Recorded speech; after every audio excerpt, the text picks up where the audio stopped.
नमस्कार. मी अरविंद विठ्ठल कुलकर्णी. अधोरेखितचा आजचा विषय आहे अरविंद सावंत. मग उद्धवजींना काय म्हणायचं. मित्र, महाराष्ट्र विधानसभेच्या या निवडणुकीमध्ये मुंबईत मुंबादेवी मतदारसंघातून भाजपच्या शायना एन.सी. या शिवसेनेच्या तिकिटावर, शिवसेनेच्या निशाणीवर उभ्या आहेत आणि काँग्रेसचे अमीन पटेल यांच्या विरोधात ते आहेत. ते मला वाटतं विद्यमान आमदार आहेत. तर महाविकास आघाडी विरुद्ध महायुती असा सामना आहे.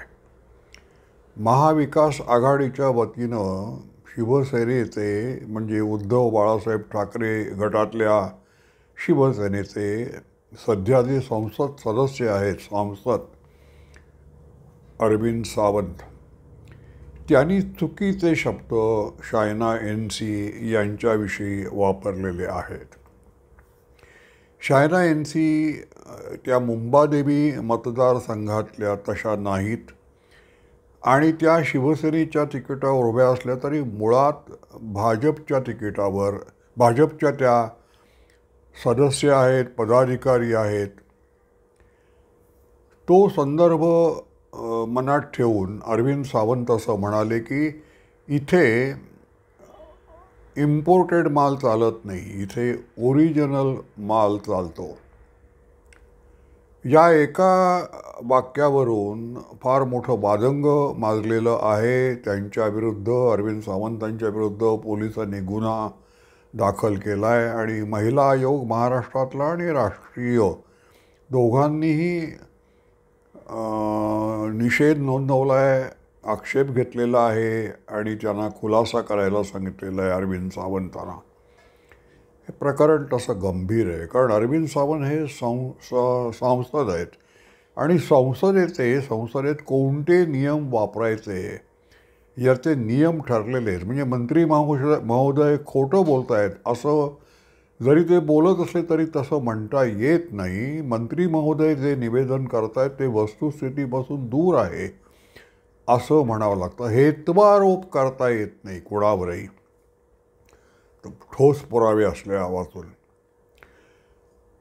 ओरिजिनल माल आणि इम्पोर्टेड माल याचा अर्थ वस्तू, पदार्थ, कमोडिटी. पण स्त्री विषयात जेव्हा माल शब्द वापरला जातो तेव्हा त्याचा अर्थ आणि त्याचा संदर्भ बदलतो. तो अश्लीलतेच्या सीमेवर जाऊन उभा राहतो आणि तसा शब्द शिष्टसंमत नाही, सभ्य समाजात तसा शब्द वापरला जात नाही. तरीसुद्धा अरविंद सावंतांनी तो वापरलेला असल्यामुळे त्याचे जे गंभीर अर्थ निघू शकतात, त्यांना जे म्हणायचे, मनातल्या मनात काय त्यांना म्हणायचं असेल तर ते निश्चितच आक्षेपार्ह आहेत आणि दंडनीय आहेत.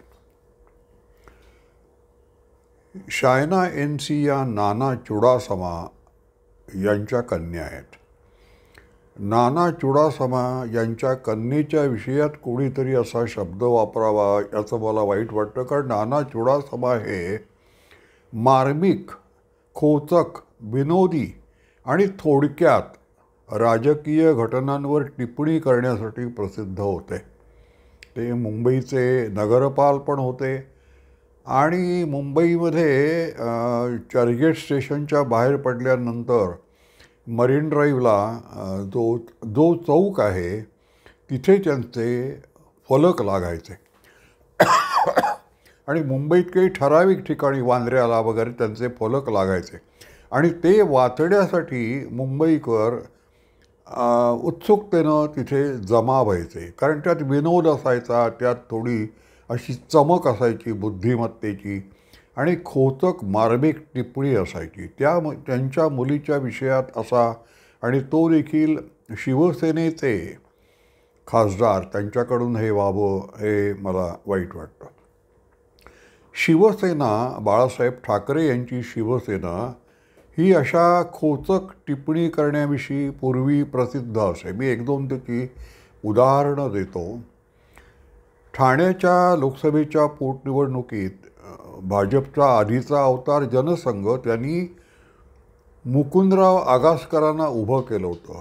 पोटनिवडणूक होती. मुकुंदराव आगासकर विया कॉलेजला इतिहासाचे प्राध्यापक आणि निष्ठावान कार्यकर्ते, पण वरच्या वर्तुळात वावरणारे, सर्वसामान्य जनतेशी संबंध तसा कमी, प्रत्यक्ष संबंध कमी. त्यामुळे त्यांना उभं केल्यानंतर एका रात्रीत मुंबईत आणि ठाण्यामध्ये शिवसेनेने फुटपाथ रंगवले. त्यात एकच वाक्य होतं, सांगा मुकुंद कुणी हा पाहिला.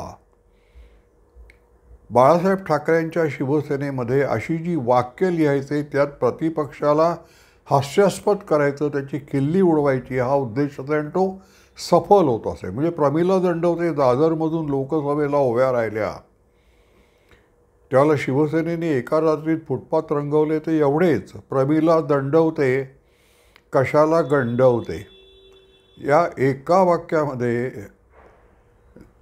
प्रमिला दंडवते यांची किती पंचायत झाली असेल तुम्ही कल्पना करू शकता.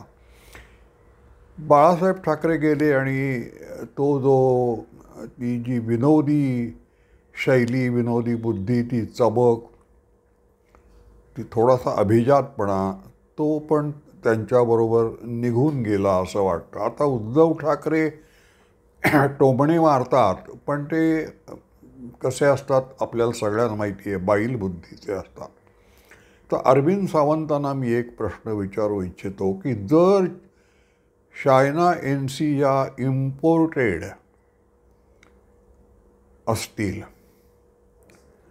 तर उद्धव ठाकरे कोण आहेत याचा विचार तुम्ही केलाय का? बाळासाहेब ठाकरे यांच्या वेळची शिवसेना ही तळपती तलवार होती. काही लोक रणरागिणी म्हणत असत. संताप होत असे, मराठी माणसावर जर अन्याय झाला तर बाळासाहेब चिडून उठत असत. मराठी माणसाला मुंबईतल्या शिवसेना हा आधार होता आणि मराठी माणसाचं काँग्रेसीकरण जे झालं असतं ते बाळासाहेबांनी रोखलं. मराठी माणसाला पुन्हा शिवाजी महाराजांच्या मावळ्याचं रूप देण्याचा प्रयत्न बाळासाहेबांनी केला आणि तो पुष्कळसा यशस्वी झाला. मराठी माणूस आणि शिवाजी त्याची जोडकाम त्याचं बाळासाहेबांनी केलं. आज उद्धव यांनी काय केलं? उद्धव यांनी जी तळपती तलवार होती त्याला घुंगरू, नुपूर याचं स्वरूप दिलं. शरद पवारांच्या इशारावर चालणारी संघटना, काँग्रेसच्या महालात नाचणारी संघटना म्हणून शिवसेनेला त्यांनी बाजारात आणलं.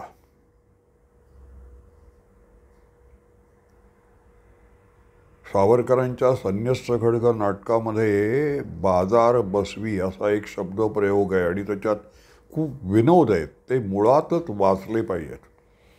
मी उद्धव ठाकरेंना तो शब्द वापरत नाही, पण असे जे स्त्रियांच्या विषयात तिला गर्ती म्हणून, गर्ती स्त्री असेल तर तिला तिथून उठवायचं आणि तिला बाजारात आणून उभं करायचं आणि पैशाच्या जोरावर तिला नाचवायचं, हा व्यवहार करणाऱ्या लोकांना दलाल म्हणतात. दलाल हा सभ्य भाषेतला शब्दप्रयोग आहे. तो जो प्रचलित त्या बाजारातला शब्द आहे तो अत्यंत घाणेरडा आणि अश्लील आहे, तो मी वापरत नाही. पण सर्वसामान्य माणूस उद्या उद्धव ठाकरे यांना तो शब्द वापरायला लागला तर अरविंद सावंतांकडे उत्तर काय आहे? कारण ते खासदार असून अत्यंत प्रतिष्ठित, अत्यंत सुसंस्कृत अशा नाना चुडासमा यांच्या, बरं ही चायना NC आहे, ही कुठल्याही वादंगात तशी नाही, कुठेही तिने काही चुकीचे शब्द वापरलेत असं नाही. ती अत्यंत सभ्यपणे समाजाची एवढी सेवा करता येईल तेवढी ती करते. तिच्याविषयी इम्पोर्टेड माल, एक्सपोर्टेड माल असे शब्द बाळासाहेबांनी एक्सपोर्ट केली शिवसेना आणि तो व्यवहार काही फुकट नाही झाला आहे. तो तत्त्वज्ञानातून, काँग्रेसचं तत्त्वज्ञान पटलं म्हणून नाही बाळासाहेबांनी केलं आहे ना. उद्धव ठाकरे यांनी केला नाही ना. तो देवाणघेवाणीतून झालेला आहे. मग अशाला दलाल म्हणतात अशा माणसाला. आणि दुसरा शब्द मी वापरत नाही आहे. पण अरविंद सावंतांनी त्याचा विचार करावा. आता महाराष्ट्राच्या एकंदर परंपरा काय आहेत पहा. शिवाजी महाराजांना हे सगळे मोगल सरदार पहाड का चुवा म्हणायचे. लोकमान्य टिळक बाळंत झाले असा चिडून एक अच्युत बळवंत कोलटकरांनी अग्रलेख लिहिलेला आहे. ठाण्यामध्ये फडके म्हणून होते, त्यांचं व्यंगचित्र होतं. त्यांनी गोपाळकृष्ण गोखल्यांवर इतका घाणेरडा आणि इतका असा हल्ला केला, व्यंगचित्र काढून विनोदी त्यांच्यावर लेख लिहून वगैरे, की त्यात त्यांच्यावर खटले झाले, अभियोग झाला, त्यांचं शिक्षा झाली आणि त्यात ते बुडाले. आणि मग त्यांना जन्मभर गोखलेच पोसत होते. म्हणजे ही महाराष्ट्राची वेगळी परंपरा. स्वातंत्र्यवीर सावरकर यांनी मार्सेलिसला संडासाच्या खिडकीतून उडी मारली तेव्हा आचार्य अत्रे हे काँग्रेसमध्ये होते. आणि आचार्य अत्र्यांनी हे कसले स्वातंत्र्यवीर, हे तर संडासवीर अशी टीका केली होती. आणि त्याबद्दल आचार्य अत्र्यांना पुण्यातल्या एका कॉलेजच्या कॉमन रूममध्ये भरपूर विद्यार्थ्यांनी आणि सावरकर प्रेमींनी भरपूर चोप दिला होता, शारीरिक हल्ला केला होता. आणि तेव्हापासून अत्रे सुधारले. पण अत्र्यांनी महाराष्ट्रामध्ये प्रचाराची पातळी ही खाली आणली ती आचार्य अत्र्यांनी आणली. माका देशपांडे म्हणून एक इंग्रजी भाषेचे मोठे विद्वान होते. त्यांनी काहीतरी वक्तव्य केली, ती अत्र्यांना पटली नाहीत. अत्र्यांनी मराठामध्ये अग्रलेख लिहिला, त्याचं शीर्षकच हत तेरी माका असं होतं. इतकं घाणेरडं ते लिहू शकत असत. त्यांनाही अर्थात शेअरात सव्वाशेर भेटले. भार्गवराम विठ्ठल वरेरकर, मामा वरेरकर यांना ते बाताराम वरेरकर म्हणायचे. त्याला परतफेड म्हणून वरेरकर आचार्य अत्र्यांना प्रल्हाद केशव अत्रे ना, त्यामुळे अल्लाद बेचव पत्रे म्हणायचे. असं आपल्याकडे अशा पद्धतीनं टीका एकमेकावर पूर्वी होत असे. पण हा जो आत्ता शब्दप्रयोग यांनी केलेला आहे त्या मानानं पु ल देशपांडेंची मला आठवण येते. आणि पु ल देशपांडे किती छान विनोद करायचे पहा. भीमसेन जोशी होते, त्यांचे गुरु सवाई गंधर्व. आणि भीमसेन जोशींचं 1-2 वर्ष अशी गेली की त्यांना परदेशातून सारखी आमंत्रणं यायची. त्यामुळे त्यांना विमानाने प्रवास करायला लागायचा. त्यामुळे एकदा एका विमानतळावरच भीमसेन आणि पु ल यांची गाठ पडली. तेव्हा पु ल त्यांना म्हणाले, तुम्हाला खरं म्हणजे हवाई गंधर्वच म्हणायला पाहिजे. आपण एअरोस्पेसला हवाई सुंदरी म्हणतो, पु ल म्हणायचे, मग नर्सला दवाई सुंदरी का नाही म्हणायचं. त्या पुलंचे विनोद हे असे छान असायचे. नंतर मग राजकारणामध्ये आता पातळी सगळ्यांनी सोडलेली आहे. पण आज आता बलिप्रतिपदा आहे. आणि आजच्या दिवसाचं वैशिष्ट्य म्हणजे रावणाचा वध करून राम अयोध्येला परतला, तो आजचा दिवस आहे असं मानलं जातं. आणि रामाचं सगळ्यात मोठं वैशिष्ट्य म्हणजे मर्यादा. शब्द कसे वापरायचे, संबोधन कसं करायचं, दुसऱ्यावर टीका कशी करायची, याचा राम हा आदर्श आहे. म्हणजे कैकेयीने त्याला वनवासाला पाठवलं आणि त्याला सिंहासनावर बसू दिलं नाही. असं असून सुद्धा भरताला कैकेयीच्या विरुद्ध एक वावगा शब्द रामानं उच्चारू दिला नाही. की तुझी आई आहे तशीच माझी पण आई आहे, माझ्या आईविरुद्ध मी तुला काही बोलू देणार नाही, अशा मर्यादा रामानं घातलेल्या होत्या. आणि तो आपला आदर्श आहे. त्या सगळ्यांनीच विशेषतः स्त्रियांविषयी बोलताना शब्द फार जपून वापरले पाहिजेत. आणि त्या दृष्टीनं संसदेने जे नियम केलेत त्याचं व्यवस्थित पालन करायला पाहिजे असं मला वाटतं. माझा हा व्हिडिओ आपल्याला आवडला असेल तर लाईक करा, शेअर करा आणि सबस्क्राईब करा. धन्यवाद.